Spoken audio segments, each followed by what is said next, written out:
নরসিংদীর রায়পুরা উপজেলার বোয়ালমারায় দুই ছেলের বিরুদ্ধে একের পর এক মিথ্যা ও হয়রানিমূলক মামলা দায়েরের অভিযোগ তুলে প্রতিবাদ জানিয়েছেন ভুক্তভোগী মা রিনা আক্তার। বৃহস্পতিবার সকালে নিজ বাড়িতে আয়োজিত সংবাদ সম্মেলনে তিনি এ অভিযোগ করেন। নাইম ভুঁইয়ার প্রতিবেদনে দেখুন বিস্তারিত।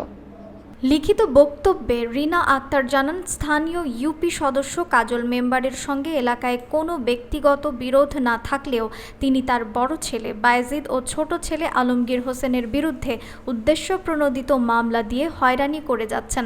বায়েজিদ 25 বছর ধরে ঢাকায় অবস্থান করছেন এবং আলমগীর বিভিন্ন সামাজিক কর্মকাণ্ডে জড়িত। তিনি আরও বলেন, কাজল মেম্বারের লোকজন তাদের বাড়িতে হামলা ও ভাঙচুর চালিয়েছে এবং ছেলেদের প্রাণ নাশের হুমকি দিচ্ছে। তিনি সুষ্ঠু তদন্তের মাধ্যমে মিথ্যা মামলা প্রত্যাহার ও নিরাপত্তা নিশ্চিত করার দাবি জানান।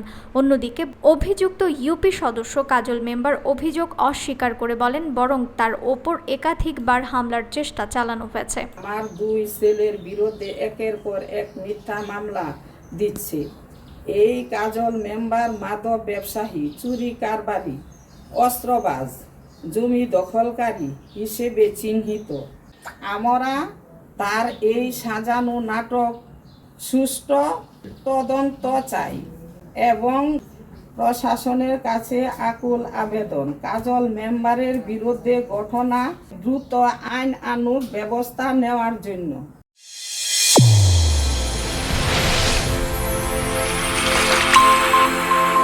চ্যানেল A1 হৃদয়ের স্পন্দন।